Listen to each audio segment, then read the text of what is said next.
Hi, everyone. My name is Brandon, and I will be your MC tonight. Welcome to Do Tell Story Swap. We're based in Santa Rosa, and actually, we've kind of gone international thanks to Rainu. We were national thanks to Sharon and Kenneth Foster, but yeah, now we're international. And we meet once a month. We tell stories about 7 to 10 minutes. They're told, not read. And usually, about halfway through, we will have a break, a time for announcements. And of course, we have a prompt when we introduce one another. And I will tell you what the prompt is for this month just before we take the break so you can think about it. We already have a great roster of tellers, and I think we should just jump right in. And our first teller is none other than Meg Brown. Hello, everyone. Good to be here. Um, so my story is one that I found in, I think it's called a book called 5 Minute Stories, because, we're always looking for those 5 minute stories. It's a good book. And it is called The Household Snake, and it is a folk tale from Egypt. Um, in Cairo, Egypt, it is said that having a snake in your house is really a blessing from God. Having a guardian snake means that your house will be protected from other reptiles and other varmints from coming into the house. Um, the the guardian snake is considered also to be very, very good luck. Now, the family very seldom sees the snake because it only comes out at night or when no one is at home. However, the little children's snake don't always understand that they should not be seen by the members of the family. Now, the house in Cairo is owned by Hajj Mohammed. And one day when he was out, the little children's snakes decided they would like to go and explore. And they wriggled out onto the patio floor and began to look around. Well, Hajj Muhammad's sons were right there. And when they saw the little baby snakes, they pounced upon them and picked them up. And they began to experiment with the little snakes. They began to twist them backwards and forwards. And finally, they tied little strings around the snakes and dragged her where they were. And so she slithered out to look for them. She was horrified to see the boys mistreating her little children. She was angry, so decided that her little children that way. Now, there was a ziti jar, which is a big pottery jar sitting in the corner of the patio that had the drinking water for the family. And she slithered up along that ziti jar right up to the top, and she spat her poison right into that water. Will teach them not to abuse my little children, she said. I am not going to be their guardian snake any longer. Well, just at that moment, Hajj Muhammad came back, and when he saw what his sons were doing, he was horrified. Stop that immediately, he said. Is this the way you treat God's creatures? These are the children of our guardian saint. Let them go right now, and you better beg forgiveness of their mother right now. Never do that again. Well, when the mother snake heard Hajj Muhammad chastising his sons that way, She began to wonder and feel a little bit bad about having put that poison into their water. After all, it wasn't the whole family that was so terrible. And she began to reconsider her rash and spontaneous action. But what was she going to do? If she didn't do something, they would drink the water and they might die. And then she heard Hajj Mohammed calling for a servant to bring him a cup of water. She had to act quickly.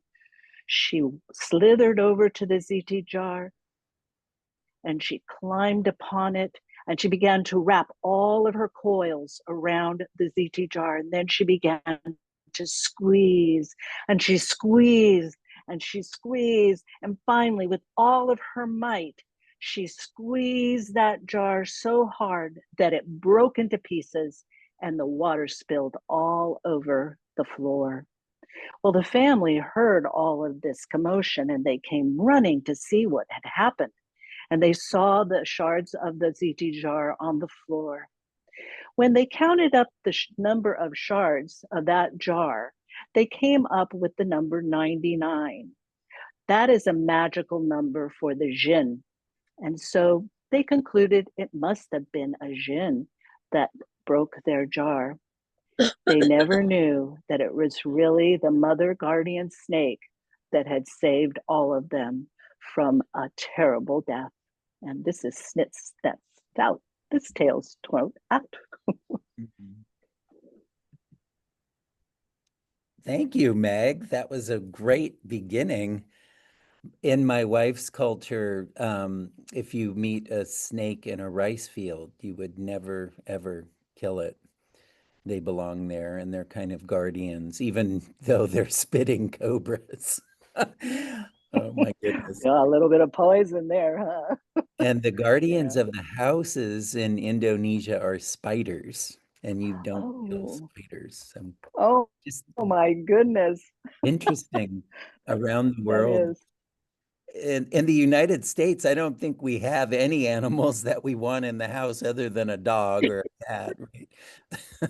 Well, I think that's what appealed to me Mhm. about this story is that snakes are so maligned in this country. People are afraid of them and they kill them just willy nilly.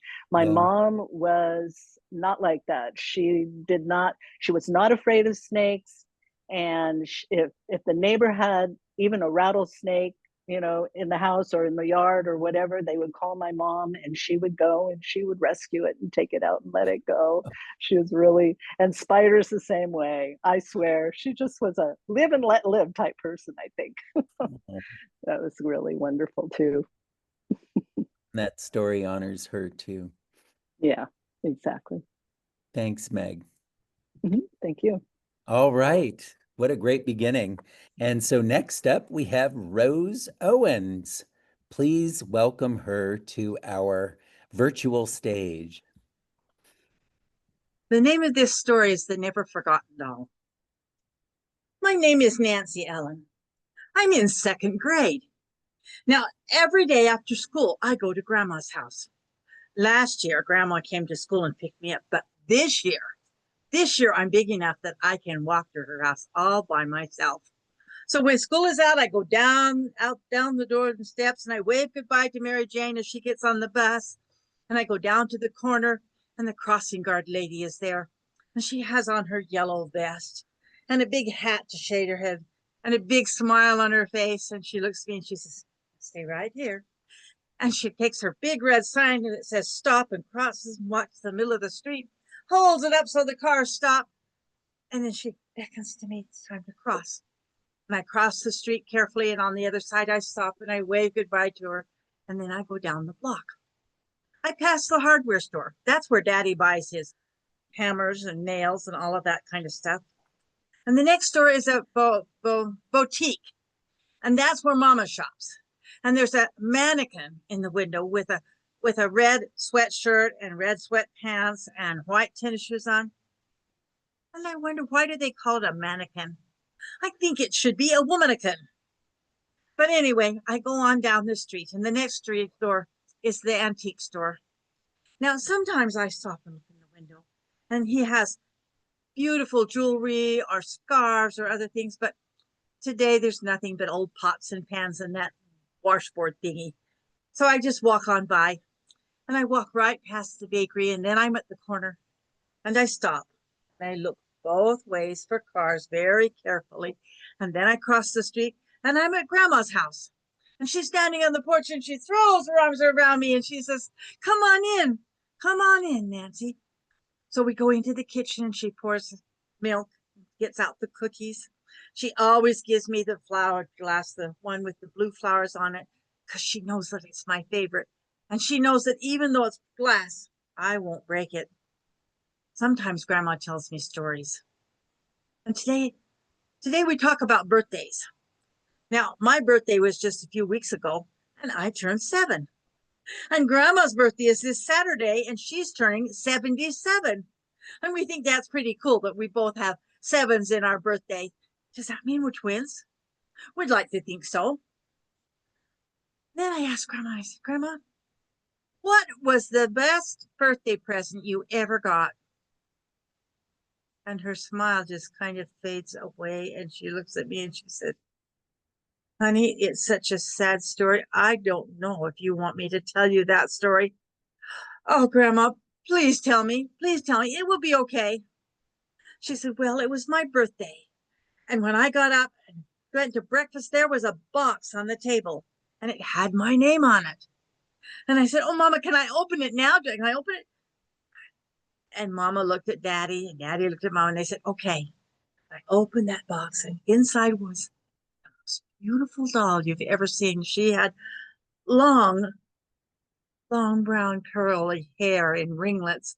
She had the bluest blue eyes you've ever seen, and they opened and shut. And she had a painted on little smile on her porcelain face and porcelain hands, and her dress was a soft blue with lace on it. Underneath that dress was a petticoat, a white petticoat with ruffles and ruffles on it.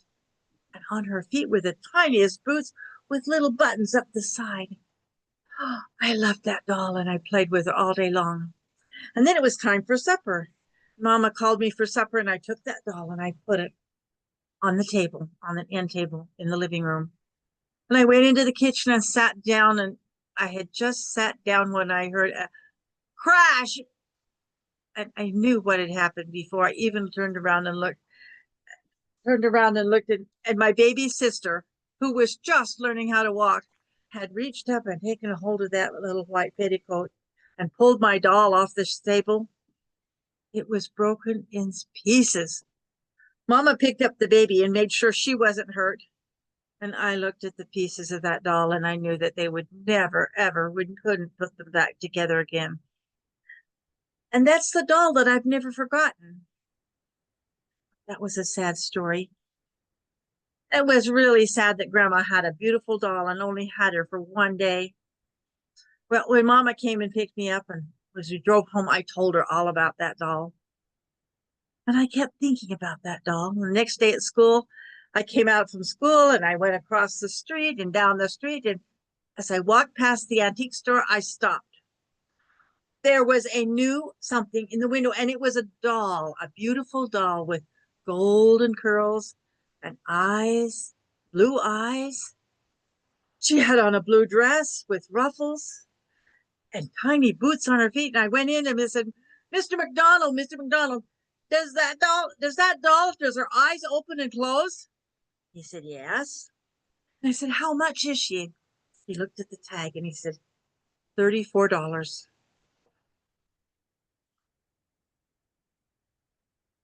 I got to Grandma's house, and I still couldn't think of anything but that doll. And when Mama picked me up, I said, Mama, can I have $34 to buy a birthday present for Grandma? Mama says, oh, honey, that's too much money. She says, but we'll make some cookies. You can take her some cookies. Well, after supper, I went and I got my piggy bank, and I shook every single coin out of that piggy bank. I had $6.32. But I put it in a purse, and I put my little purse in the backpack, and I went to school. Now, I was so excited. I was so excited because I had a plan. And I waited for the crossing lady to hold up her stop sign, and I walked across the street and I waved goodbye, and I ran down the street to the antique store, and in I went, and I said, Mr. McDonald, I have $6.32. And if you will sell me that doll today, I will come every day after school, and I will sweep and I will dust, and I'll come on Saturdays too until I've paid for that doll.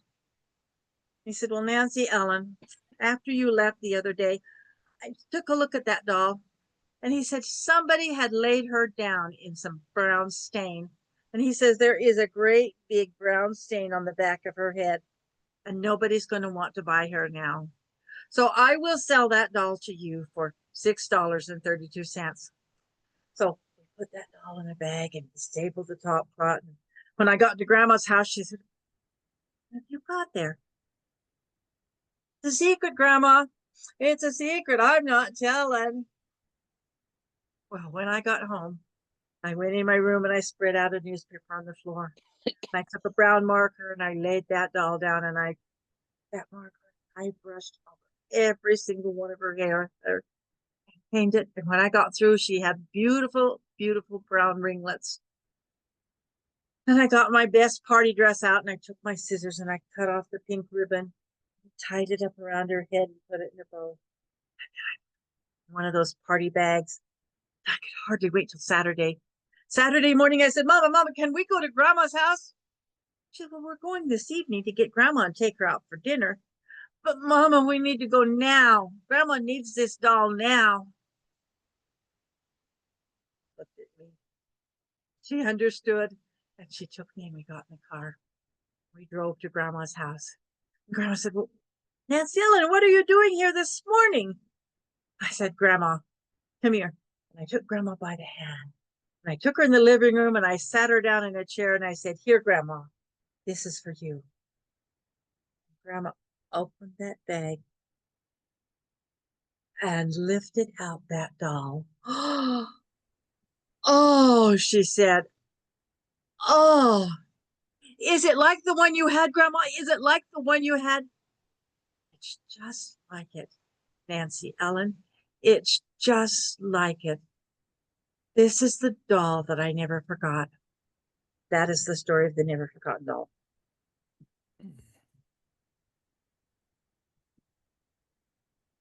Wow, Rose. Now, oh, and you have the doll. This is not that doll, but this is my never forgotten doll. This is my last doll that I got when I was 10 years old. So she's 70 years old. Yeah. She doesn't look it. So anyway, but this is my doll. Was that story true? Did you give your grandmother a doll, or? No, I found that story in a Chicken Soup for the Soul book, Okay. and they had copied it from somebody else, so I was never really able to track down exactly where the story came from. And then I have adapted it and made it my own and added in more details and whatever to And make it's it. just such a good exercise in storytelling and in empathy to take on the perspective of a 7-year-old, and you did it so well. So, That was wonderful. so that's the only way to tell that story, is from the Yeah. little girl's point of view. Yeah. You could have told it in the third person, and then the little, so yeah, it brought it to life so well for us. Thank you so much. Thank you. Very good. And so we are headed, I believe, into tomorrow with Renu. Please welcome Renu to our virtual stage. Thank you, Brandon. Thank you. Good morning, good evening to all of you. This is another story I've written myself. I wrote it pretty recently, so I hope you like it. Kannamma was in school. It was the third period, and she was looking forward to it so eagerly.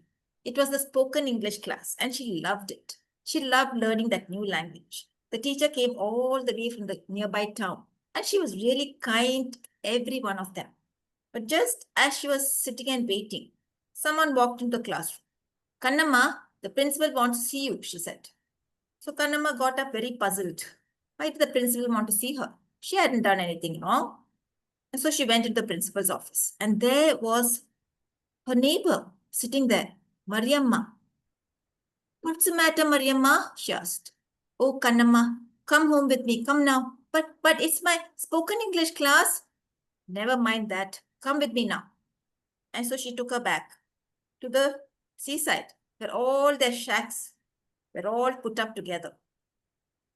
Lots of fishermen were standing there near the seashore. Kannamma looked at them and looked at Mariamma. What's the matter? Has Amma come back? Has she come back? Well, that's why we got you from school. She hasn't come back after she went fishing this morning. Kannamma rushed forward. Where is Amma? Where is Amma? Wait, Kannamma, wait. Some people have gone out to sea to look for your mother. All of us came back. Yes, there was some problem in the sea and all of us returned, but we didn't see Andar. She hasn't come back yet. Amma! Poor Kannamma burst into tears. All of 7 years, she had already lost her father to the sea. And now her mother? She couldn't bear it. At home was her grandmother, so old and blind to add to it. What was she going to tell her? Head down, she waited. She looked out to sea and prayed, Oh goddess, goddess of the sea, bring my Amma back to me. Please, please, don't take her away like how you took Appa. Bring her back, please, please. But the sea didn't seem to hear. The men came back. We couldn't find the boat anywhere except Kannamma, tears running down her face, ran back to her shack. And there was Grandma sitting there and waiting. She hadn't had her breakfast. Normally, Andal would come back after the catch. She would make fish curry and rice, and both of them would eat together. What happened? She asked. Party, I don't know what to tell you. Amma's not come back from the sea. What do you mean? Amma's not come back. I've been waiting for her, and I am hungry. Yes, Party. I don't know what to say to you. Amma's not come back? What does that mean? Wait, Party. She went out. And another woman came by. Oh, my dear Kannamma. Wait. I have some food at home. I'll bring it for you and your party. I don't want anything to eat. You can give party if you want. I don't want anything to eat. I don't even want to live. I want to go. I want to go to sea. I want to bring my Amma back. Kannamma shouted. Wait, Kannamma. I'm sure your Amma will come back. Don't be in such a hurry. Wait. Then Kannamma sat down in front of her shack. 1 day went by, 2 days went by, 3 days went by, and there was no news. Kannamma refused to go to school. From morning to evening, she would sit either outside the shack or she would go up to the sea and start singing. Goddess of the sea, keep my Amma safe. Goddess of the sea, bring her back to me. Goddess of the sea, I love my Amma so. Goddess of the sea, bring her back to me. And at night, when the full moon was out, she would sing. Nila, Nila, O Diva, Amma Kutinva. Nila, O Diva, come to me, moon, come to me. Bring my Amma home to me, she would sing. But nothing ever happened. And she was now very, very angry with the sea. I hate you. You ate up my father. You ate up my mother. I hate you. 1 month went by. And this one day, as she was sitting outside, she saw a car coming by. And cars were so rare in that village. So she wondered, who is that? And out of the car stepped her mother. What? Was it her mother? But when she looked at her closely, she realized, no, it's not Amma, but somebody who looks very much like her. And the lady came forward. She was wearing a beautiful sari. Her hair plaited nicely, long, thick plait. She looked so much like Amma. Who are you? She asked. Oh, you must be Kannamma, Andal's daughter. I am Karpagam, your Amma's twin sister. Amma has a twin sister? Yes, I ran away from the village many years ago. And I didn't even see you. Oh, come to me, she said. But Kannamma refused. No, I don't know you. Where is Party? Can I see her? And Karpagam went inside the hut. Oh, who are you? Asked Party. when Karpagam took her hands. I'm Karpagam, Party, I'm Karpagam. And where is Shivan? Shivan, my son, the sea ate him, and now Andal is also gone. Yes, I heard. I got the news from the village, and that's why I'm here. I'll take care of the two of you. Let's go back to the city. What? City? I'm not coming. I'm not coming. Can I take Kandama with me? I'm not coming either, said Kandama. Then Mariamma came. Kandama, I think it's better you go with your aunt. No point in waiting here. And I will take care of your grandmother. Don't worry about her. And so Kandama was taken away by her aunt. But she hated the city. The noise, the pollution, the dust everywhere, hardly any trees, no beach. And she said, insisted after 1 week, I want to go back home. I want to go back home. I don't want to stay here with you. And so Karpagam was forced to take her back. What to do now? She wanted to take care of the little girl, but she refused to come. And she didn't know if she could come back and live in the village. As she was thinking that, an auto came by. Who's that now? They thought. And there was Anda. She stepped out wearing a nice dress. Amma, Amma, is that you? Yes, Kannamma, it's me. What happened to you all these days? It's a story I have to tell you. Come, let's go inside.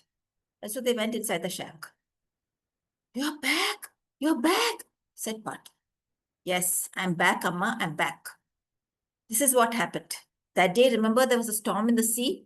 My boat started floating away. I had no control over it. And suddenly there was a surge and I fell backwards and hit my head. And I was unconscious. But luckily for me, there were some people I had drifted up far away into the sea. Luckily, some people were there in a boat. They saw this tiny fishing boat and they came closer to have a look. And they saw me lying there. So they picked me up and took me to the city. But when they went there, they took me to the hospital, but I had lost my memory. That hit on my head. I couldn't remember anything at all. I didn't know who I was, where I came from. They knew I must be from a fishing village, but they had nothing else, no clue at all. And so days went on. I was sad. I didn't know where I belonged. They gave me lots of food to eat. They gave me nice clothes to wear, but I was not happy. And then one day somebody said, Kannama, Kannama. And suddenly I had this feeling, oh, that name is familiar. That name is familiar. And slowly, my memory started coming back. And when I told them where I am from, they brought me back here. I'm so grateful to those people. Oh, Amma, I'm so grateful too. And Kannamma hugged her mother tight. And then when Manda looked, Karpagam, you're back? Oh, Karpagam, I never thought I'd see you again. Well, Andal, I heard about Kannamma and I came here and I wanted to take her to the city, but she refused to live there. Well, I'm glad. If she had gone away, I don't know what would have happened to me, said Andal. Well, said Mariamma. Looks like the sea has united the two sisters. Yes, said Andal. Yes, said Karpagam. They looked so much like each other. Kannamma looked at both of them and said, who is Amma now? And they all had a laugh. That's it. Thank you.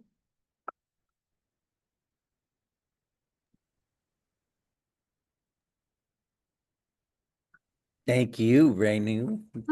Now, you created this story, right? What Yes. inspired the story? How did you come up with this? What was the I do. inspiration?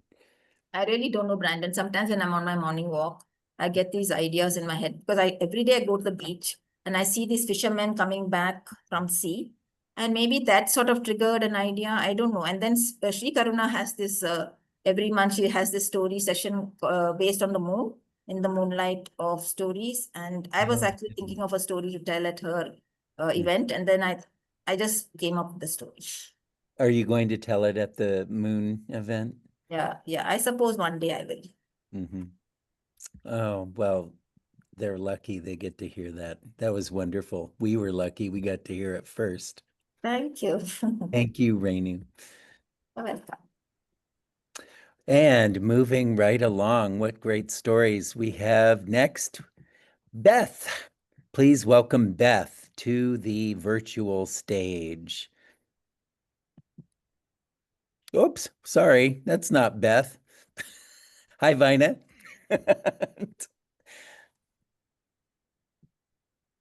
There's Beth.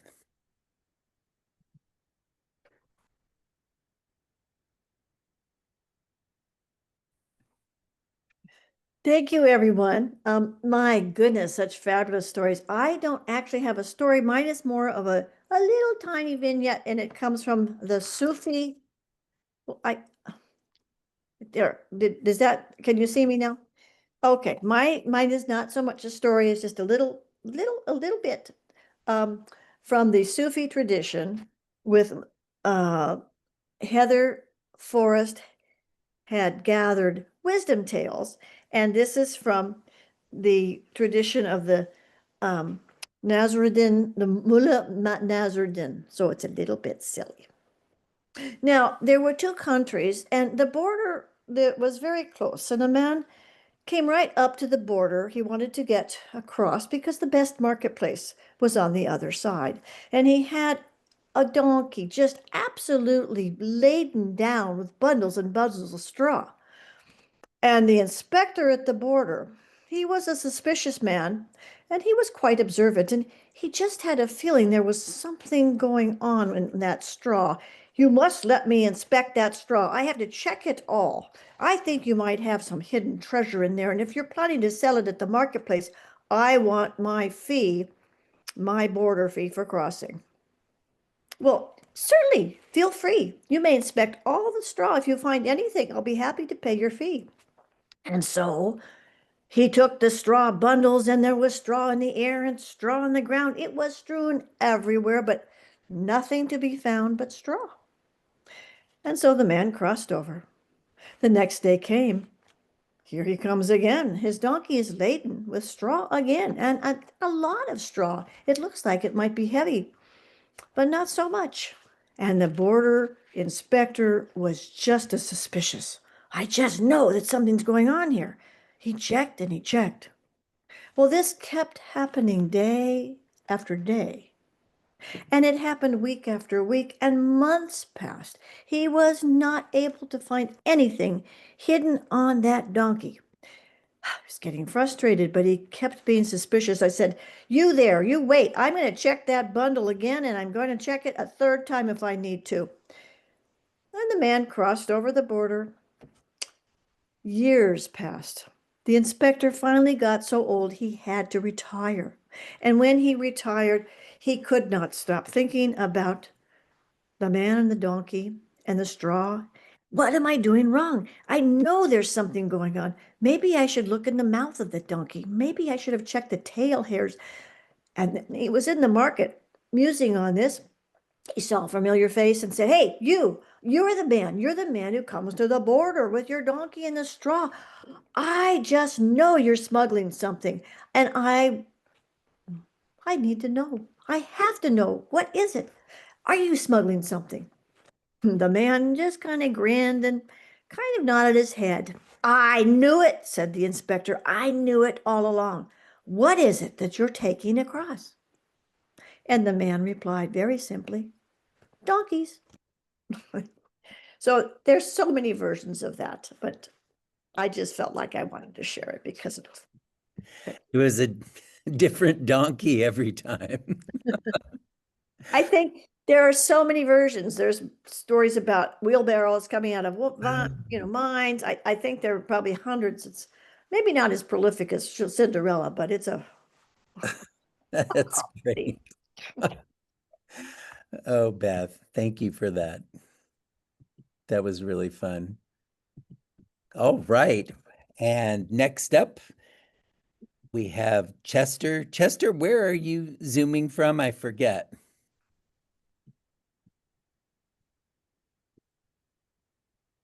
I guess it would help if I turned my microphone on, wouldn't it?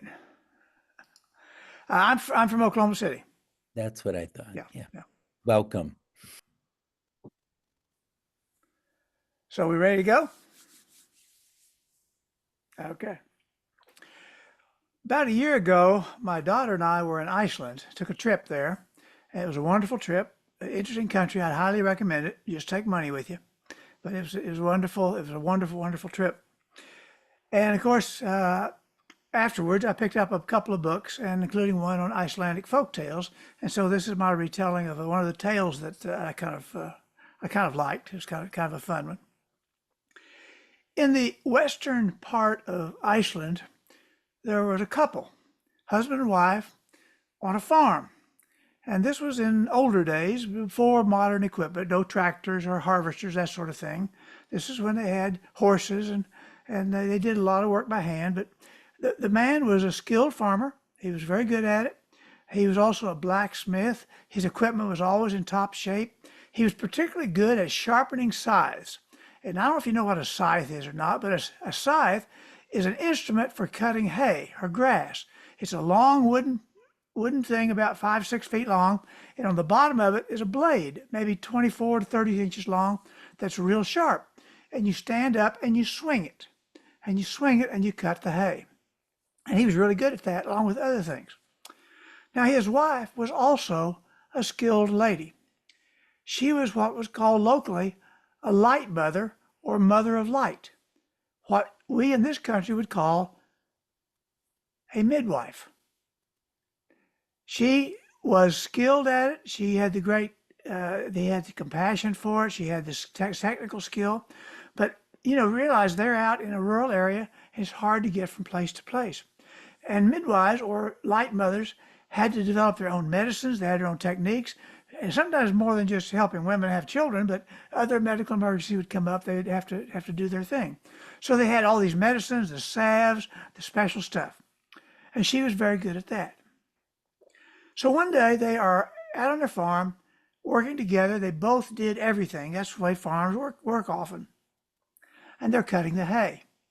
It's going well. It's a beautiful sunny day. And they're cutting the hay. It's just going well, but it comes time to have lunch. So they sit down and they start to have lunch.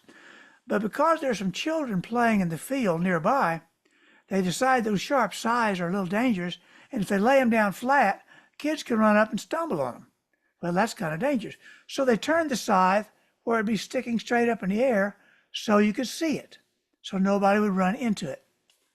And so they opened up their lunch, and their lunch included some sausage that was very, very, very aromatic.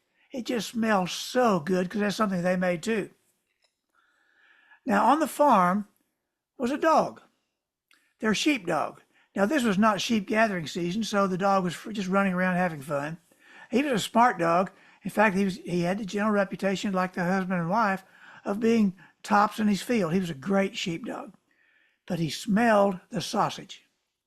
And he came running to that smell. And they saw him come running. They said, "Stop, stop, stop." But he was so intent. You know how dogs are when they start running toward you? They just come, don't they? Full speed. He hit the scythe that was sticking up in the air. It split the dog lengthwise, and the two halves of the dog fall over on each side. Terrible situation. The lady, though, the adrenaline must have kicked in. Her medical instincts took over. She grabbed the dog and slammed the two halves together. And then she gathers up the dog in her arms and runs to the house, runs to the barn. In the barn, there's a flat table. She puts the dog there. And she goes to her cabinet where she has all her potions, all her medicines, and she spreads them all. She gets the very special, most powerful one she very seldom has to use. She covers the dog with it. And then she has this cloth and she wraps the dog. She wraps the dog one end to the other, leaving just a little at the end at the top where the dog's mouth could stick out, just a little bit. And then finally, she kind of relaxes it a little bit. The adrenaline's starting to wear off. And her husband comes in, says, "Look, what did you do?" She said, "Well, I put the medicine on. I wrapped up the dog. But look at what you did. When you slapped the dog together, you weren't paying attention, and you put two legs up and two legs down. What are we going to do?" "Well, we can't do anything now. We can't take the dog apart. All we can do is just leave it the way it is, and let's hope the medicines work." In a day or two, the dog started to eat a little bit, and so they could tell the dog was still alive. And this goes on for days and days, and they could tell the dog is still living. Some people come by just to see because they heard about it, and they say, "What is that all wrapped up? Is that a spider? There's legs going everywhere." "No, it's just what happened." And so they go on, and weeks later, and now it's time for what they call the searching. And the searching is when all the farmers in the area go into the mountains to round up the sheep. Because if you ever go to Iceland, you'll see sheep everywhere, all over the hills. By the way, always in groups of 3, which is a very interesting thing to see. But we sure wish we had your dog to come help us. But we need to go ahead and start. And they say, well, why don't we take our dog out there just to get him out of the barn and see what happens? And so they do. They walk out there, and the dog, he can tell. They start unwrapping up from the head, and the dog can see the other dogs, and he can see the sheep. And because he was such a natural herder, they unwrapped the dog. The dog jumped up, and he immediately started running and rounding up those sheep. Because you remember, this is hilly country, but he's good at it. And he runs and runs and runs. He rounds up the sheep and brings them into the central area. And he outlasted the other dogs. He ran faster and harder than the other dogs. And do you know why he could do that? Because when he got tired with 2 legs, he flipped over and used the other 2 to finish the hunt. And that's the story of the scythe and the dog.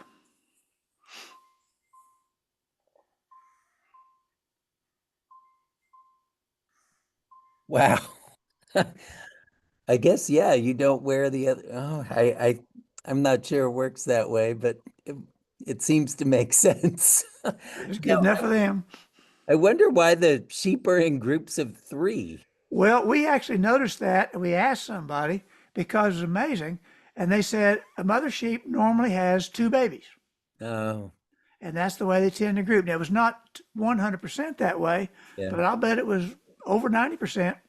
And they literally are, when you drive through Iceland, horses and sheep and greenery everywhere you look.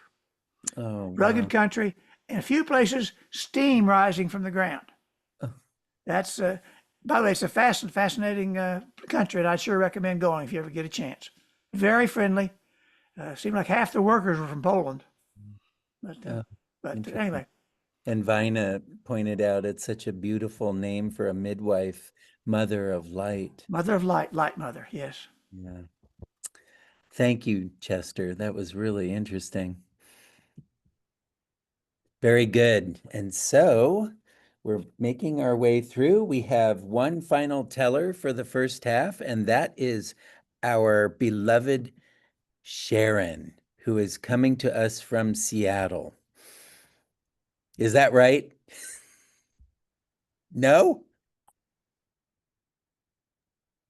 I'm in Montana now, so I can't keep up with you. I know. 6 months in Seattle, 6 months in Montana. I have told this story before, so I'm going to apologize in advance if you've already heard it, but I just like to tell it and I wanted to sharpen it up and make, keep it. So here it comes. This is one of the Just So stories, one of Rudyard Kipling's stories, and I only have 2 of them, and I wish there were more that I could think how to tell, but this one is about Suleiman bin Daud, Solomon bin David, the great King Solomon. And Solomon, there are 247 stories about Solomon. But this is not the one about the ruby with the hole in it. And it's not the one about the river that ran backwards. This is the one about the butterfly. Solomon was the wisest person on earth. And the reason he was wise is because he understood everybody. He understood everyone from the lowest peasant to the most learned judge. And he spoke the language of all the animals. He understood fish and birds and insects. He understood what the trees meant when they waved their leaves in the wind. He understood what rocks meant when they groaned in the soil. And he was powerful. He had a ring that he wore on the 3rd finger of his left hand. And if he turned it once, great jinn would come up from the desert and come to him. If he turned it twice, flights of fairies would come. And if he turned it 3 times, Michael himself, the archangel, would come down from heaven and sit with Solomon in the garden to talk about doings on earth and above the earth and below the earth. But Solomon never used his ring to show off or to intimidate or to frighten anyone, even when he had problems. And he had problems. And the reason he had problems was because he had wives. And in those days, men had more than one wife. And because he was king, he had the most. He had more than 200 wives. He had wives from China and India and Macedonia, Mesopotamia, Egypt, Libya. He had wives from everywhere. And most of his wives were nice, but some of his wives were horrible. And the ones that were horrible picked on the ones that were nice until everybody was horrible. And soon, Solomon's magnificent palace was full of whispering and gossip and screaming and crying and yelling and fighting until Solomon, the wisest man on earth, went out to the garden and sat under his orange tree and wished that he had never been born. And his wife, his real wife, Balkis, the beautiful Balkis, the wife that loved him, came out there too, and she watched him from behind the olive tree, and she felt really, truly sorry for him. And as he sat there, he noticed in the flower garden a pair of butterflies, and they were arguing.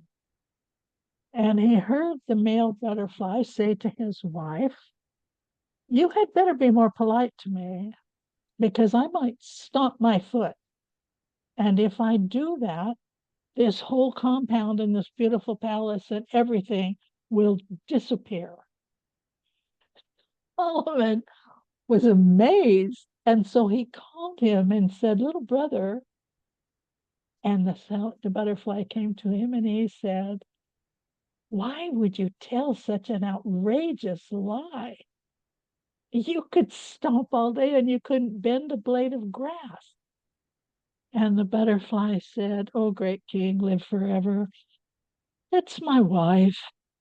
She's quarrelsome and contentious. I was hoping to get some respect from her. You know how women are." And Solomon said, "Oh, I do indeed." And the butterfly flew back. Well, the wife said, "The king heard you. He called you. What did he want?" And the butterfly said, "He asked me, please, not to stomp my foot, because this palace was very expensive and the oranges are just getting ripe." And it wasn't long before the butterflies were in another argument, and Queen Balkis got her great idea. So she called the wife butterfly to her and she said, "Little sister, do you believe the things that your husband says?" And she said, "Oh, great queen, live forever. You know how men are. He gets all excited over something, and 5 minutes later, he forgets all about it." And the queen said, "Well, the next time he threatens to stomp his foot, I have an idea for you. Tell him, just go ahead, do it, stomp your foot." So she flew back, and it wasn't long before another quarrel erupted, and they were fighting and fluttering and fighting. And he said, "You better be careful, because I might stomp my foot." And she said, "Well, go ahead, stomp all you want, stomp, stomp, stomp." So the butterfly flew back to King Solomon, and he said, "What will I do now? If I stomp my foot, she'll know I have no power, and she'll never believe anything I say for the rest of our lives." And Solomon said, "Oh, but you do have power." And he turned his ring one time, and 4 great, enormous jinn rose up from the desert. and came to him, and he said, if this little fellow stomps his foot, I want you to disappear everything around us, make everything black. And if he stomps it again, please put it all back just the way it belongs. And so the butterfly flew back to his wife, and as the quarrel went on, she said, go ahead, stomp, I don't care, stomp. And so he did. He stomped his foot, and everything around them was black. And she said, oh, I didn't think you would really do that. I'm so sorry. I will not be so quarrelsome. I will not be contentious. I will not be rude. Only please, please put things back. And so the butterfly stomped his foot again, and all was returned to normal. And King Solomon sat there laughing. But behind him, out of the palace, came all these wives. Dozens of wives came pouring out. And they came up to Queen Balkis and they said, what happened? Has the king died? And she said, no, you can see for yourself. He's over there just laughing. What would make you think he died? Well, what else would be so important that the whole world would turn black? And she said, oh, he just did that for his little friend, the butterfly. He was trying to solve a quarrel with his wife. I said, if he would do that for a little butterfly, what might he do to us if we are quarrelsome and argumentative and contentious? And they turned around and tiptoed back into the palace. And from that time forward, it was quiet around there. And King Solomon learned that sometimes when we help other people, we solve our own problems.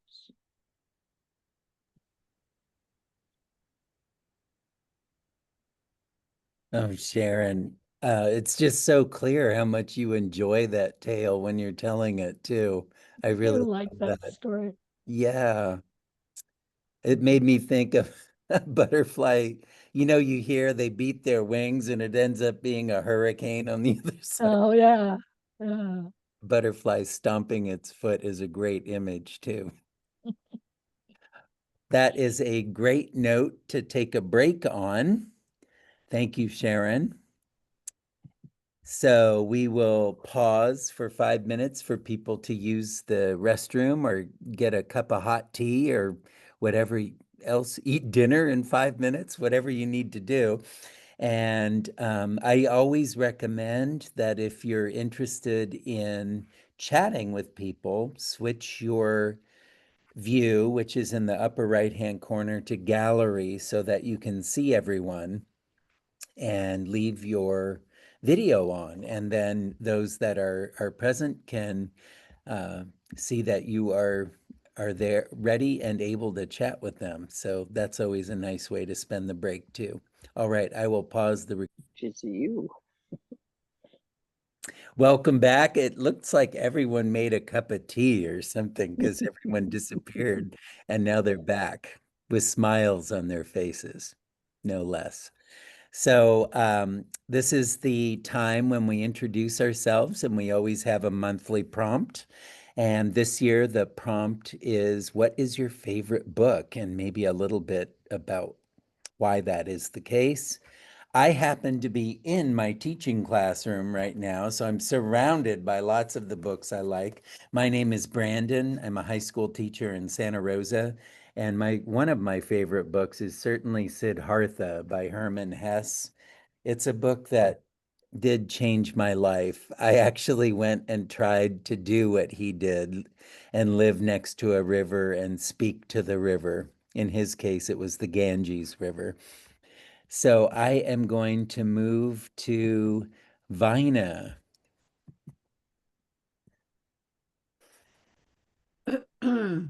Um, so, my favorite book was, and really still is, my very favorite, first very favorite book, which was Heidi, I don't know how old I was when I read it, but it was such a moving story for me of this child who lost her wonderful agrarian life and moved to the city and hated it and eventually got back to her goats and the countryside. It just really for years I just loved that story and I still do. It sounds a little bit like the story Renu told too, not Mhm. liking the city. Yeah, that's right. Although it was her mom that she was, Yeah. but in Heidi's case, it was her grandfather who was her primary caregiver. So yeah, similar. Thank you, Vina. And so let's move to our coordinator, Meg Brown. Hi. This is a hard question for me because I've read so many books that I loved and, just kind of changed my life. Um, but recently I was talking to my grandson about the Little House on the Prairie books because when I was growing up, they were just they just captivated me. I know there's some things that aren't exactly kosher any longer, how they dealt with the indigenous peoples and stuff. But I think that one of the reasons was my family growing up in the early, coming up in the early 1900s in New Mexico and Texas, and the stories that they told about their homesteads, their farms, and just the life living out there without electricity, without, running water and all of that sort of thing. So really related to those books. And been very hard to get my grandson interested, but I'm still trying. So I'd have to say those are some of my favorite books, especially from my young years. Thank you, Meg. Mhm. Next up, we have Rose, one of the previous tellers. Okay. Oh, I've been thinking about it. When I was a girl, my very favorite book when I was a little girl was a book that had a poem in it about a cow, the friendly cow, all red and white. I loved it with all my heart. And my sister and I called it the cow book. And that was the one that we wanted mom to read over and over again.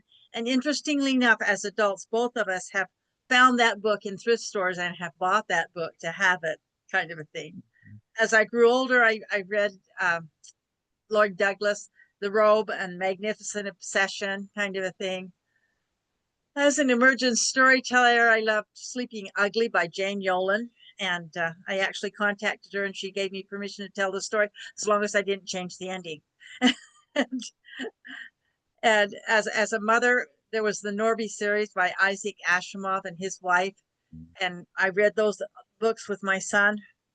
And just recently, I found a book called, what's the name of that book that I dearly loved? It's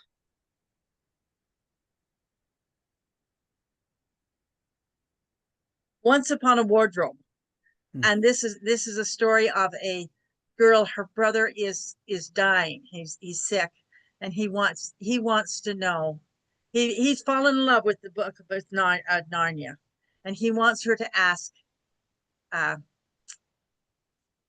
oh, the author of the books, C.S. Lewis, who's teaching at the university where she's going. He wants her to ask him, "Is Narnia real?" This becomes so thing, and she actually builds a friendship with C.S. Lewis and his brother. And instead of answering the question, they tell the story. This book tells the story of C.S. Lewis's young life, of course, fictionalized. So that's my current favorite book. And there we go. Thank you. That sounds really interesting. It was very interesting. Kind of like Shakespeare in Love a little bit, maybe. And next we have Beth Wakely. Surprise. Yeah, this was very difficult. Lots of things popped through my head, and I'm thinking, but what I come back to the stories by Maya Angelou, because when I read how cage birds sing, of course, it's full of tragedy and angst, but it just her cadence and hearing her and meeting her and listening to her, share her poetry has always just kind of woven itself is someone I admire and really looked up to, and it was hard when she passed. But so I've kept those little tattered paperback books. They're the ones I don't want to send off and share. They're the ones I'm keeping. And there are many, many more stories, but Maya Angelou stories, I think, are the ones that, kind of shifted my paradigm a little bit. Very good, Beth. Thank you. And next we have Vicky. Oh, I am writing down books as I'm sitting here. I have two actually. One is my childhood book, Wind in the Willows. And it's written over 100 years ago about little animals in a meadow and how they become friends. And what's so sweet about it is the characterizations are, very business-like Ratty and Toad, who is so obnoxious but so lovable. And I read it all the time. I just love it. The second book is called Click Clack Moo. I think that's the name of it. Click Clack Moo, Cows That Type. It's like 20 pages of thick, washable pages for little kids. And it's basically about cows that find an old typewriter in a barn and learn how to type. And what they do then is send demands to the farmer, who proceeds to tell them they cannot have the blankets and things they want. So the cows go on strike. They unionize and they go on strike. And if you see Click Clack Moo, Cows That Type, it's hilarious and it's wonderfully illustrated. So those are my two. That sounds absolutely amazing. You got to look it up. Like, The same author wrote a book called Don't Let the Pigeon Drive the Bus. Yes. oh Yes. my God. Yes. Sounds like Same humor. Very funny. all right. Sharon, are you ready? Oh yeah, but my brain is just full of so many. It's hard to Of choose. Click Clack Moo. As an adult, I think Ishiguro is my favorite. I love The Remains of the Day and The Buried Giant, but they're harsh. They're very heartrending. But overall, all my whole life, my favorite would have to be the Old Testament because it's got so many stories. What happened to Uzzah? What happened to Joshua? What happened to David? What happened to Abigail? It's just, you can find an endless wealth of stories in there to think about. That is a really interesting answer. And yeah, like you can read the whole David story. It's over the course of two of the books, I guess, right? It's Yeah. in It's Samuel Samuel and King. and King. Yeah. Thank you, Yeah. Sharon. So next we have Chester.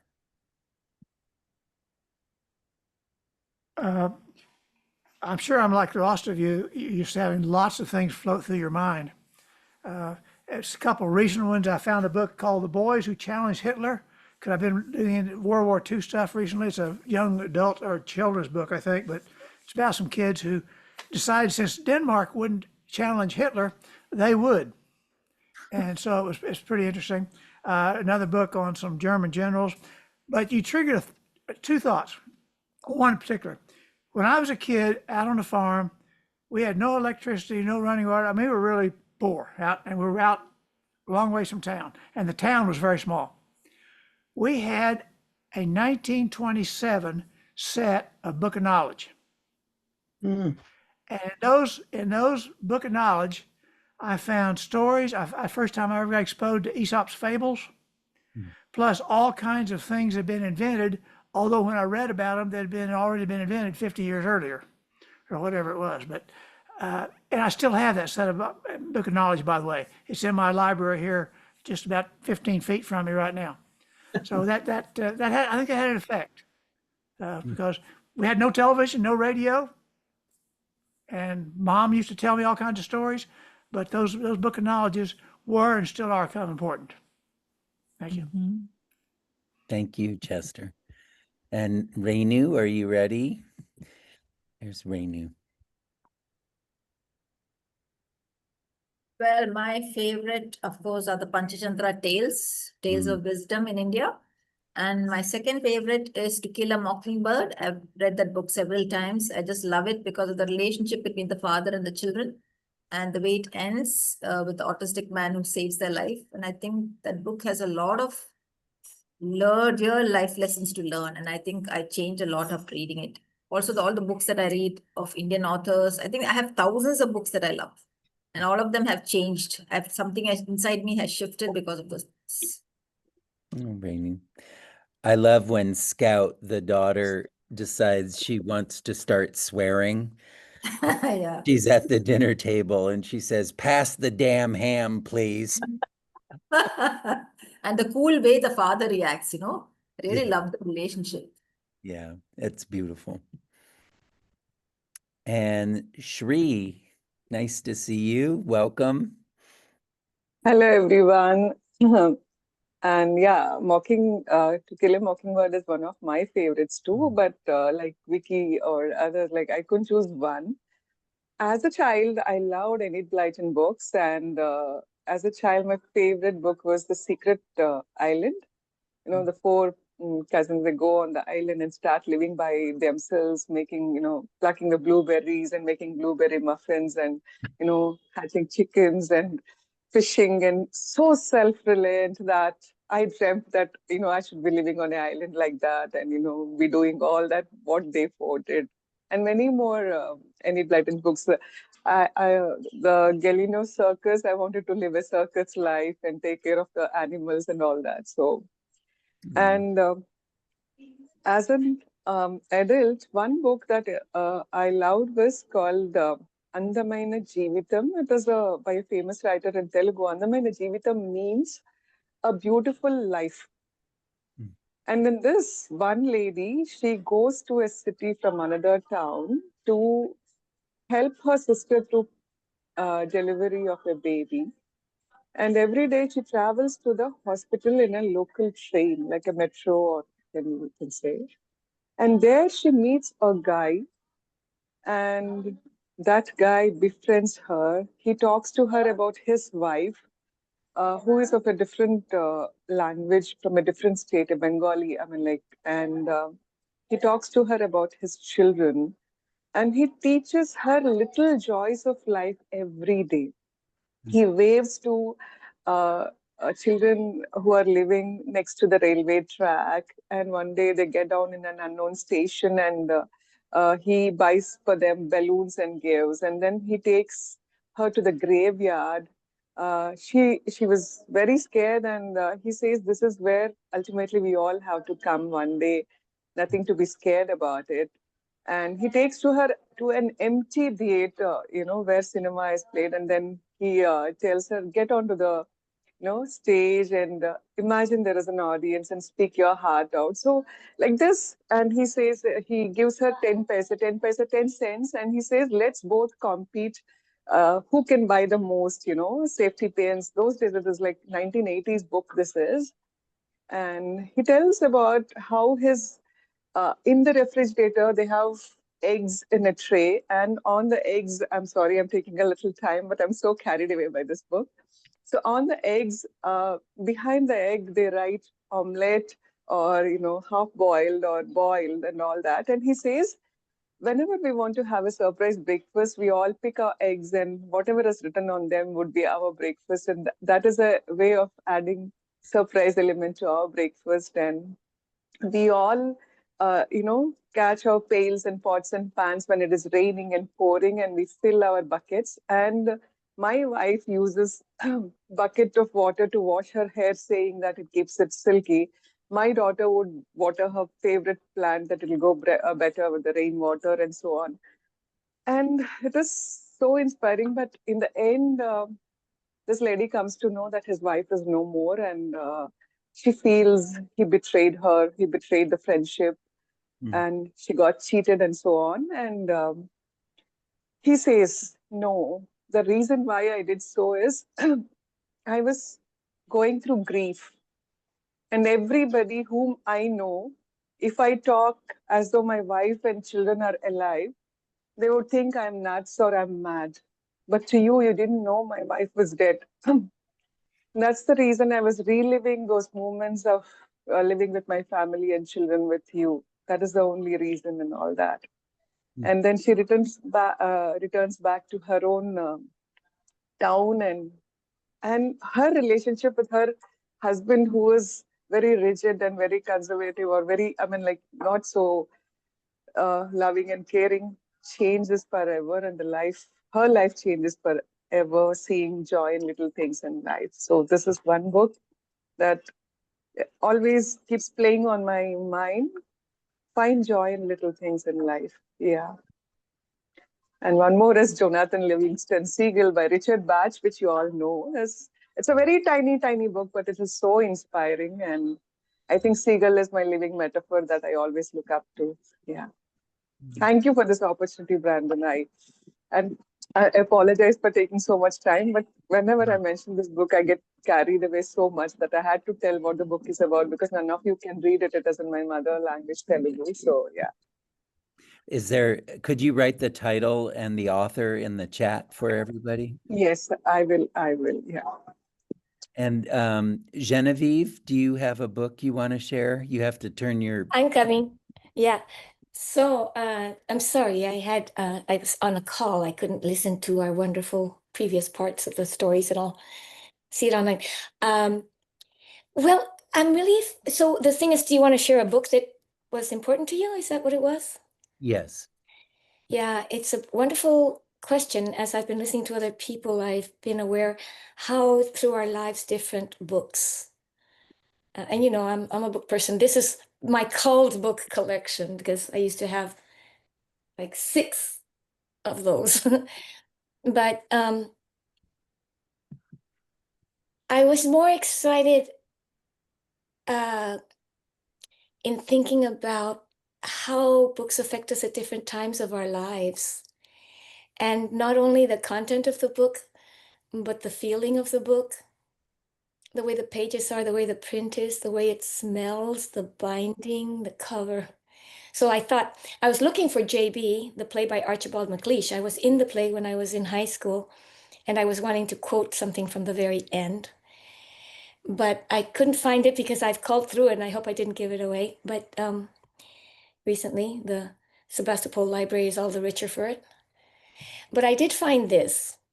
And but the reason I'm talking about is that this was one of those Scholastic Book Services books. You know, I was just remembering how it felt to get the order sheet and go through the little newspaper bulletin catalog and be able to order them, turn in your order sheet with your mother's check on it, and then they would come in and you'd have these little books that just fascinated you. So all I can say is that your question inspired some nice memories and a lot of gratitude, a little bit of hope. I mean, obviously, one of the ones that I mentioned last time I told a story was the Diary of Anne Frank. And for these times, it's still very important that I used to put myself in the position, what if I were one of the, I didn't at that time put myself in the position, I did, I put myself in the position, what if I were a Nazi soldier? Would I be able to say no? What if I was in 6th grade, 7th grade. What if I were a neighbor, a German neighbor? What would I do? And what if I were Jewish? And what if I were passing for non-Jewish? And so those questions are very much part of my life right now. Trying to look within myself to see what is my part to do in these times. But that's a segue. Thank you for the question. Oh, and then Let the Moon Go By, which was a collection of tall tales. The first time I ever heard the term tall tales. And it had tales about Paul Bunyan and others, but I have not found another copy of it. Thank you, Genevieve. Thank you. I went on and on too. So, did I get everybody? Sometimes the order shifts around. Is there anybody I missed? Okay. It shifts when we talk. It highlights us and shifts everybody. Like those little things to play, number things. Whack-a-mole. No, the little things where you move the numbers to get them in order. And then the question was created by Vicky, I believe, who said it's back to school books. And what a great question that was. Thank you, Vicky. It inspired some really nice memories and thoughts that people shared.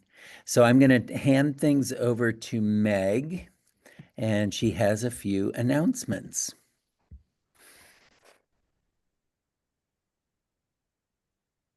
Can you hear me? Oopsie. Yeah. Okay. Yes, I do have some announcements. I browsed through the SAC website this afternoon and went through everything that I could find. And so I have a couple of things that are coming up. Genre stories are Wednesday the 17th at 7 p.m. They're folk tales. Are any of you guys on the list? Sri is Oh, on it. Sri's on. Oh, good. Very good. Sri. So that's coming along. Always a lot of fun to do genre. And remember, if you are a SAC member, it's free. So sign up.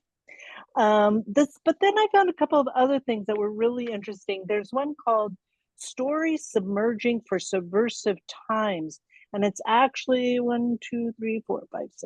6 sessions of stories. Once upon a time, the power of story to captivate and transform is primordial, and it goes on about that. It's a 6-part series where they'll explore topics related to foundational questions of subversive times pertaining to meaning, identity, belonging, fear, motivation, reality, illusion, change, and constancy. So it sounds very interesting. It's $60, but like $10 per session. And it is online, so that makes it a little bit easier to deal with. You can go to the SAC website, and I believe this one is in the events tab. They don't organize it very easily, so just browse around. If you're interested, it does sound like it's going to be quite a saga of stories. And then the second thing that I found was Rumi's Caravan. And Rumi's Caravan comes to Berkeley, I don't know, once or twice maybe a year. And it's on September 28th from 7:30 to 9:30. I know Berkeley's a long way, but if you know Rumi, it's one of those things to set as a goal to go and see this, because it's music and storytelling and improvised poetic conversation. And I really would love to do it myself, because I think that Rumi is a wonderful poet. So that also can be found more information on the SAC website. And that's what I've got for you today. Great. Thank you, Meg. And so, you're welcome. So I had asked for extra time, and so I think I won't be offended if you start dropping out because it's getting late. It is a longer story, and I really am grateful to have this time to share it with you. This is only the second time I've told it. The first time was to Vicky and Meg in office hours. So they encouraged me to try to share it for this swap. And so the story is about my aunt, and she lived and worked as an academic all over the world. She lived in Paris, London, New York, Tehran, Iran, New Delhi, India, Lahore, Pakistan. And during these travels, she sent me, even when I was too young to read, she would send me letters. Well, they weren't actually letters. They were articles clipped from the many journals from which she read: the New Yorker, the Atlantic Monthly, the New York Times Book Review, the Paris Review. And the only personal communication took the form of these annotations she would make in the margins of these articles in her crooked, almost pictographic handwriting. "You should travel here someday," she wrote in the margins of an article about a British fortress in India, or have your parents take you to try this next to a picture of a Scottish fly fisherman. And then when I did get old enough to read and she knew I liked literature, she sent articles about India's great novelists. I had lunch with her. She's delightful. Well, after a failed marriage and retirement from academia as an art historian, she eventually settled, of all places, in rural Missouri, which is where she and my mother are from. She moved into a little house in a little town in the middle of the Ozark Mountains, rather close to a cabin on a river that has been in our family for 3 generations. Living more frugally, she had to give up her subscription to the New Yorker and the Economist and the Atlantic Monthly, and had to make do with the local newspaper, an organ called the Unterrified Democrat. She continued to send me articles, but now they were about people we knew that were passing away, or a big catfish caught in one of the creeks, or the many rivers that were in the Ozark Mountains. Every summer, my family would go to our cabin to spend the summer, and she would often join us at the cabin for long suppers as we all looked out over the Gasconade River laid before us. Starting in 2008, however, the river began to flood every year. And in 2013, my parents, who had to foot the bill for the cleaning and the repairs, decided to sell the place. And so for almost a decade, we did not go back to Missouri. My aunt continued to send articles. A more recent article was about the curious appearance of cars that belonged to people who'd gone missing in the state of North Carolina. An Osage mystery, she had written in the margin. The next article she sent contained the names of the 3 individuals who had lured these North Carolinians up with the prospect of a good deal on raw diamonds. These unsuspecting buyers had brought cash and driven out to a remote turkey farm in the middle of Missouri, and when they got out of their car, they were shot dead. Next to the names of the 3 individuals who were caught for murder, who had mixed the parts of 12 different victims in with the byproducts from the turkey slaughters, next to their names, my aunt had written, "Your second cousins." Well, just a couple summers ago in 2023, my aging aunt took a fall, and because she didn't have a cell phone and she didn't have any immediate family, she was on the floor for hours. It began to seem rather clear that my aunt, at the age of 88, should not be living alone and needed to move to a retirement home. She had nothing saved from her career as an art historian, so once again, it was up to my parents to foot the bill. So all 4 of us, my mother, my father, my brother, and I, flew out to Missouri. My brother and I would be doing all the driving, hauling, and loading between her old house in Bonnet's Mill and the retirement home, which was located 2 hours north in the university town of Columbia. We all arrived at 8 a.m. on her porch, and when we knocked, there was no answer.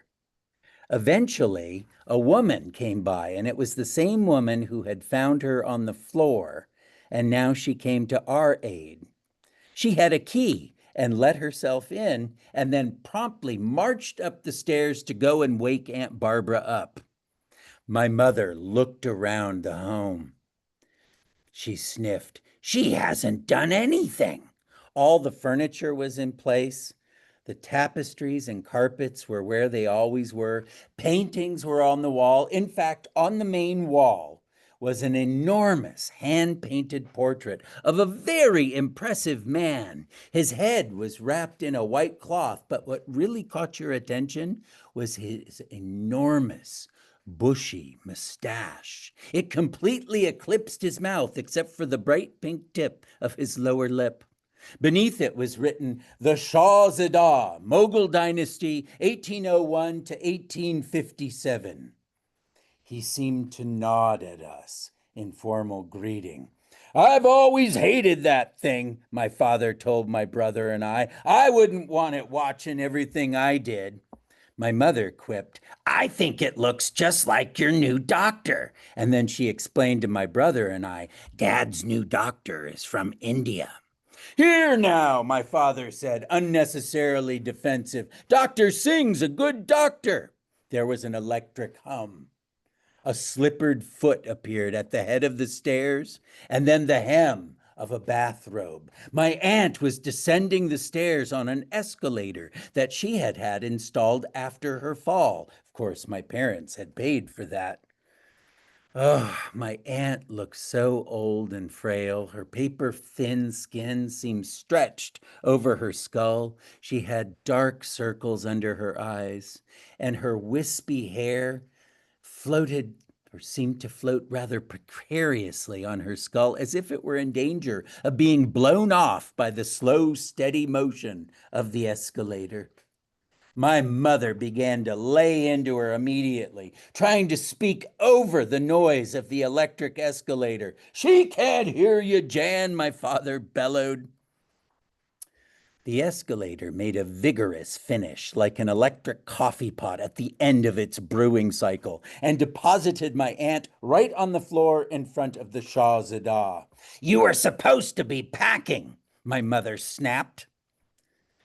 The illustrative story about my mother and her older sister is that my mother, growing up, always looked up to her with great admiration. And even at the age of 20, when she was getting married to my father, she had asked her older sister, my aunt, to be her maid of honor. Sadly, this affection was never returned. The day of the wedding came and went, and my aunt had not showed up. She had not even bothered to phone to say she wasn't coming. And when my mother finally got hold of her by telephone, my aunt said, "Oh, I thought you had to be joking." "You didn't even buy the boxes I told you to get." "Well," my aunt began, "that's why you're all here." And behind her, the Shahzadah in the painting seemed to nod again, this time in imperious affirmation. "That god-darn woman," my father grumbled as he stormed out, slamming the screen door, and my mother launched into a diatribe about how we were not going to be her servants while we were there. "You're lucky we came to help you."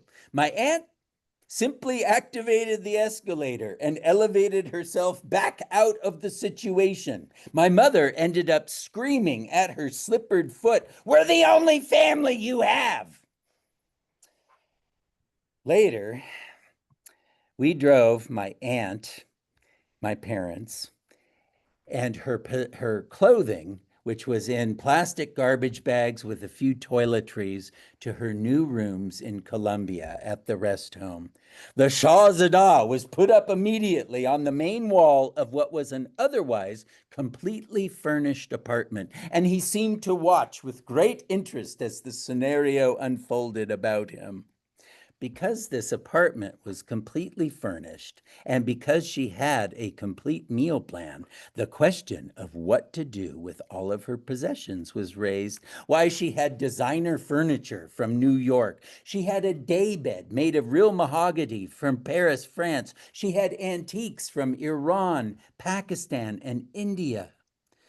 Sadly, these all had to go to Goodwill, but she argued they belonged in museums, that we needed to contact historical societies about these objects. My parents were already paying thousands for this retirement home, and they were unwilling to pay for storage. "Too bad," my mother quipped. Now we don't have time. You were supposed to take care of that before we came. My aunt sat helpless on her sofa. Behind her, safe and sound on the wall, the Shahzadah seemed to bite his lip as if he were experiencing survivor's guilt. Then there was the question of her books. She had an enormous collection, academic books on art history of India and Iran, 10 of which she had written herself, museum catalogs with enormous colored plates. And then there were the manuscripts, handwritten manuscripts in Arabic, Persian, Sanskrit, and Urdu, complete with hand-painted illuminations. This was the one thing she had looked into. They need to go here, she called from the sofa, waving about a crumpled piece of yellow-lined paper on which was written the address of a women's college in Lahore, Pakistan. Bonnet's Mill, where her old house had once been a bustling little town. Before she moved in, she had moved in 35 years ago, and before everything had closed, there had been 3 restaurants on the main street, a bank, a feed and grain supply, and a post office. During those initial years, she had managed to get herself banned from all 3 restaurants for her complaints about the service and food. But then the restaurants had closed one by one. The bank and feed supply had folded, and now the only thing left open was the U.S. Post Office. It was situated at the end of a wooden walkway next to the empty bank. Every morning at precisely 8, a woman arrived by car from an hour away in Jefferson City and unlocked the door and promptly went about raising the American flag, the only significant sign that this sleepy little town was still linked to the outside world. We went there to change her address from Bonnet's Mill to her new rooms in Columbia at the rest home. And while we were there, I remembered her books. I ran back and filled a box with some of the academic books, the museum catalogs, a manuscript or two, and brought it to the woman, along with the address in Lahore, Pakistan. She checked the codes, threw the box on the scale, punched her calculator, and showed me the number, $130. And given our conservative estimate of 150 boxes, this was going to cost about $20,000. And of course, my parents were unwilling to pay that. And this led to the big argument. My aunt accused them of not being able to appreciate what true value was. Her books, her antiques, that was true value. Not well-insured homes in the Bay Area, not memberships at golf clubs, not retirement plans, not Social Security checks. My aunt stopped speaking to them, and my father, he simply quipped, "That goddamn woman," and he walked to go sit outside in the car. My parents co-signed the lease, and then they simply flew back to California, leaving my brother and me to deal with my aunt and her possessions. The next 3 days fell into a pattern. My brother and I would wake up in the motel, go immediately over to my aunt, whose things were still in all the garbage bags around the floor. We were putting them away item by item.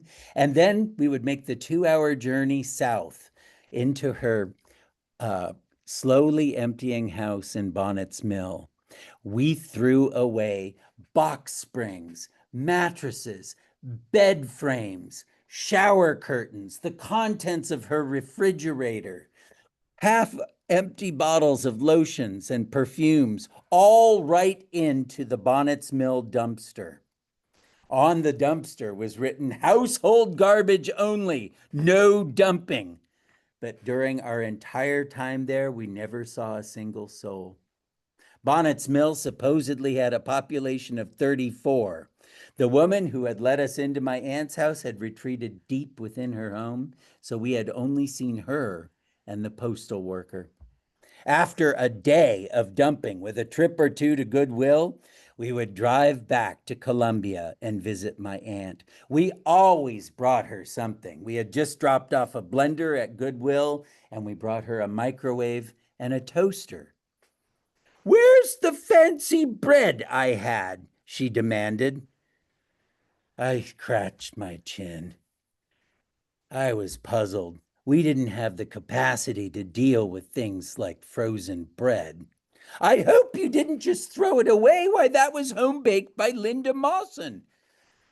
Of course we had thrown it away. But I blurted, "I ate it," and my brother nodded. "What about the frozen waffles I had? I could have toasted those." She gestured at her toaster. "I ate those," my brother chimed. Of course, we went to the University of Missouri about the books. We had emailed, we had left phone messages describing the books, leaving our contact information. Having received no reply, eventually we went into the main library and eventually found ourselves talking to a young man who had some authority over the collections. I was suspicious he was just a grad student with a summer job. "Actually," he said, "we're not much in the business of books anymore." We stared blankly at him. Why, this was a library. "Everything now is digital." And he swept his arm to include his office, us, the hallway, the building that was the library, the entire campus, and then completing the absurdity of the exchange. On the way out, in the side of the massive building, was a tarnished metal drawer that said "Book Return." My brother said, "Hey, we could put them back in the business of books." And that was when the plan was hatched. Now, I know it's immoral, unethical, possibly illegal, but we had been to Goodwill to see if they would take the books. And the man there, he had thumbed the Arabic and Sanskrit pages. "You say you have 150 boxes of this stuff?" He told us it would never make it to the shelves of the Goodwill. It would simply be shredded and recycled for the paper. In a last-ditch effort, a Hail Mary of sorts, my brother and I had decided we would split the cost of a storage container to take the books. The problem was, in Osage County, they were all full. And in Columbia, you needed a local address. And when we gave my aunt's address at the rest home, we were told that was unacceptable. They had stopped taking people in the rest home. "They die. We're stuck with their possessions," the woman said matter-of-factly. So yes, I know. We were making the books someone else's problem. Our problem, someone else's problem. But they needed to be someone else's problem. The handwritten manuscripts with hand-painted illuminations were simply too beautiful to be recycled. We didn't hit the University of Missouri, no. They had received emails and phone calls describing the books with our contact information. It was the university that had inspired us, but it was the little portable behind the empty feed and grain supply in Bonnet's Mill that had brought our plan into focus. It had been closed every day we had been there, and the door didn't look like it had been open in a long time. But next to the door, underneath the book return, was a sign that said, "We do interlibrary loans." Another lifeline to the outside world. Who knows how often someone came by, but presumably someone would come by.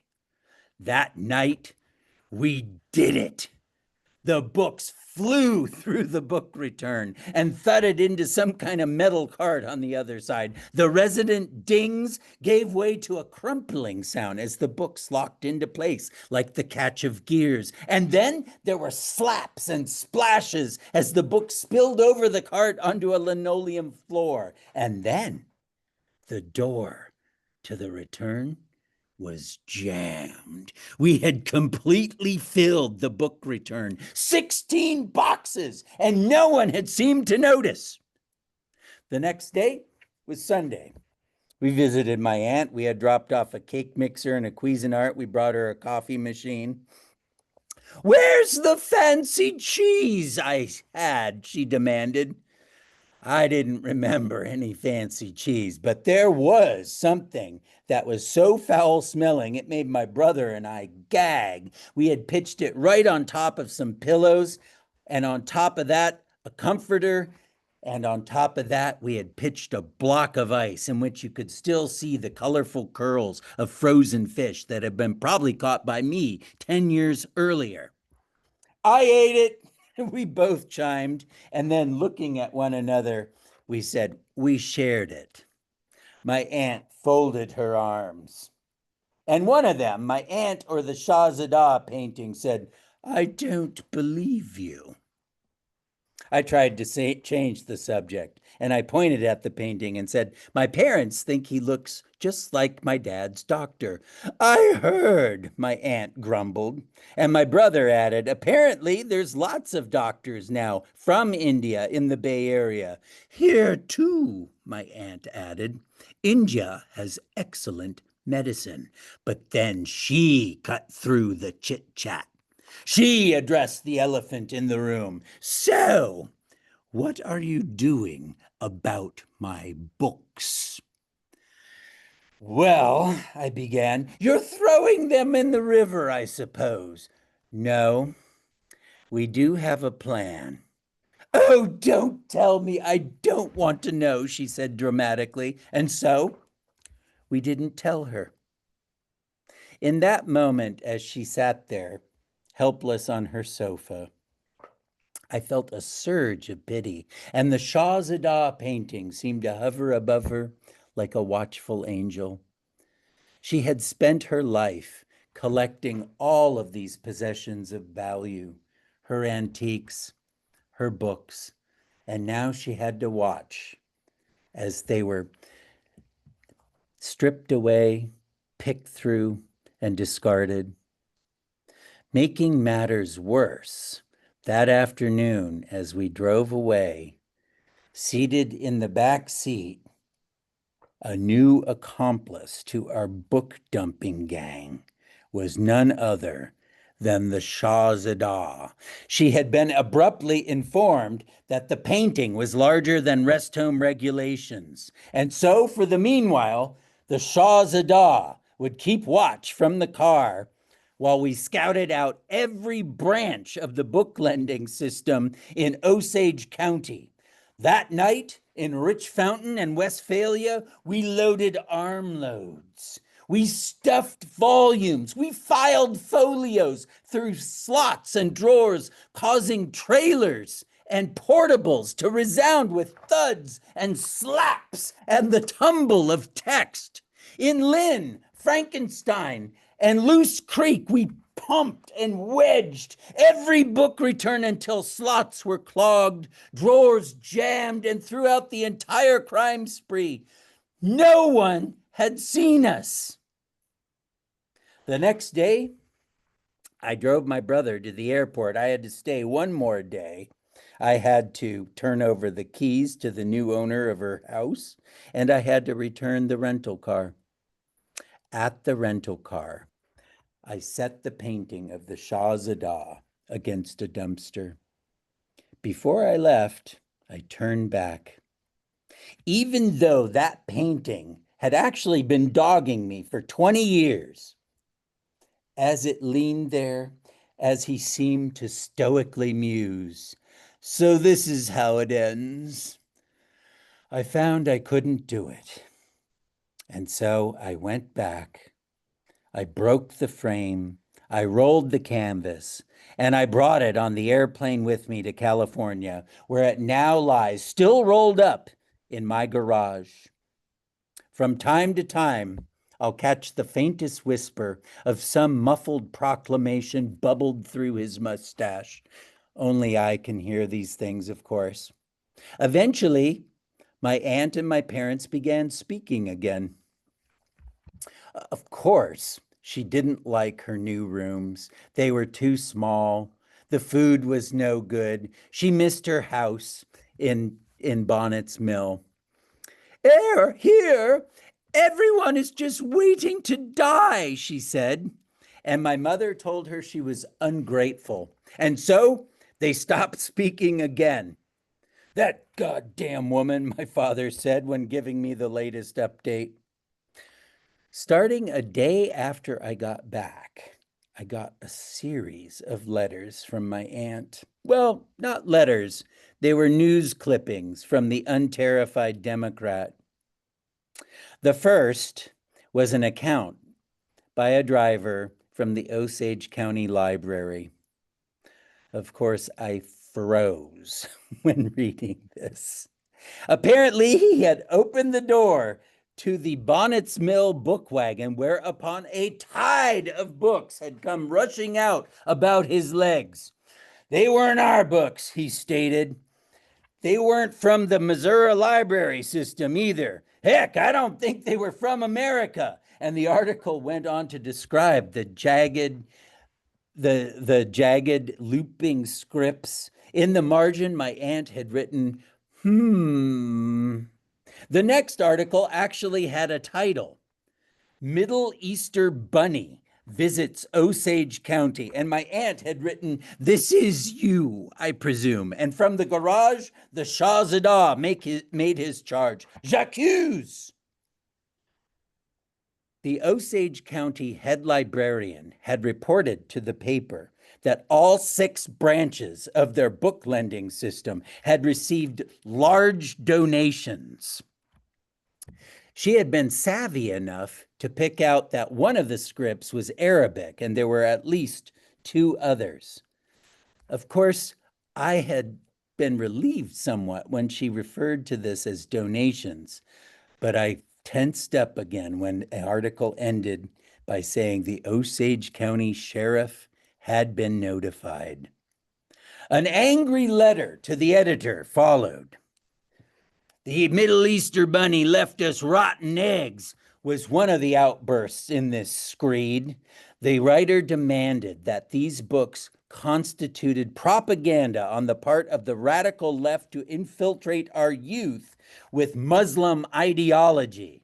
An answer to this letter followed by the head librarian, who stated that donations, even large ones such as this, seldom make it onto the shelves of the book wagon and never make it into the schools.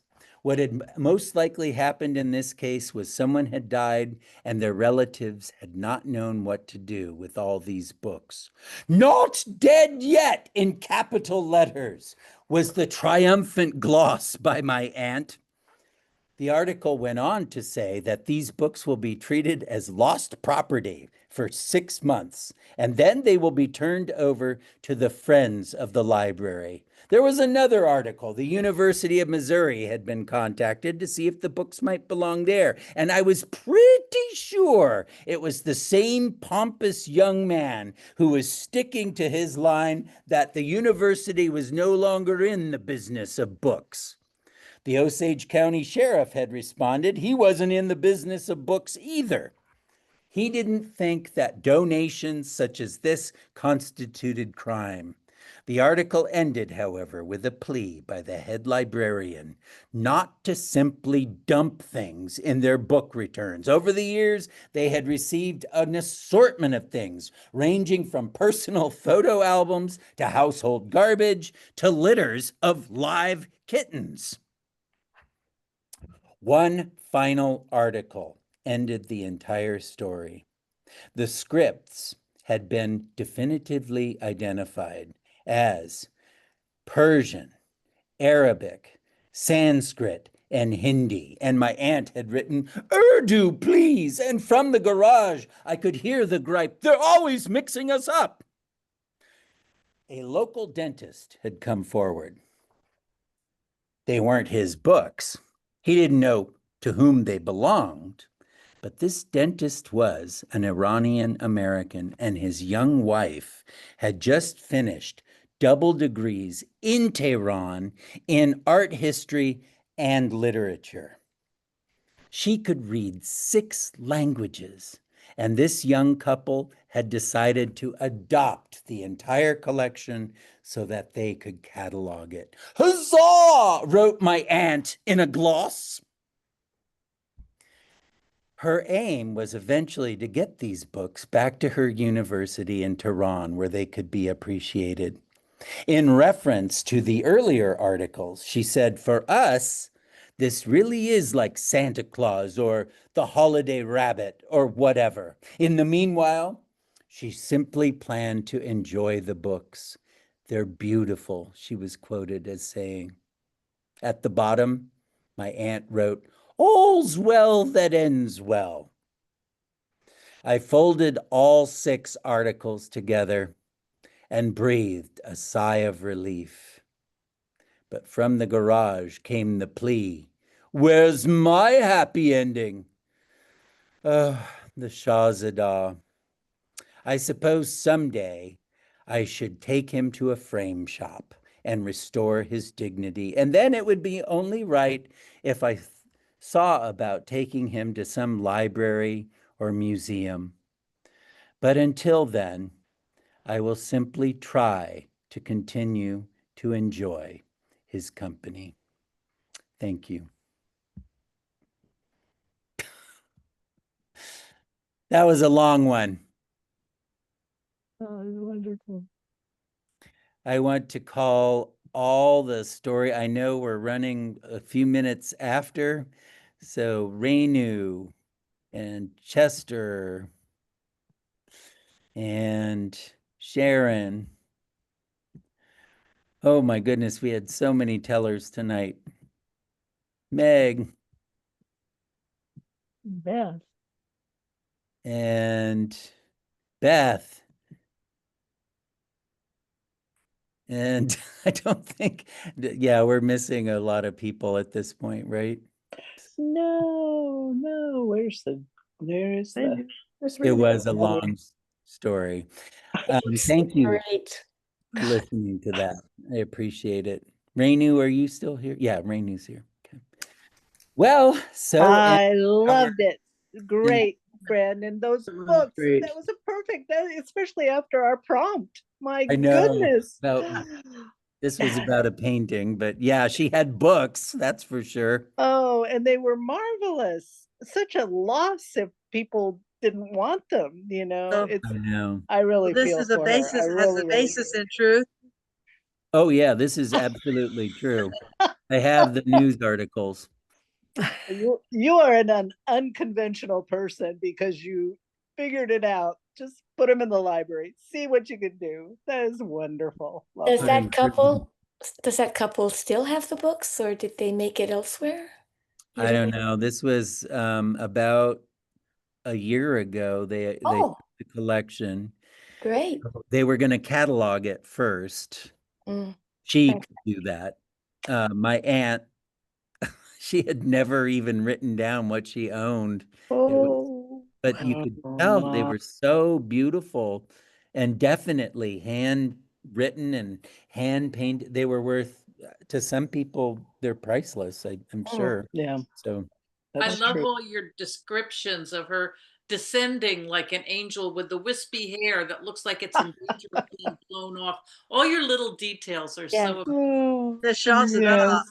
Oh, Yeah. Oh, what? well, thank you. who would There have were thought a a few painting could rough become the spots. character in a story? And I love that your father, all he can say is that goddamn woman. And that's all he can say. No, my dad doesn't suffer. I won't say she's a fool, but Oh.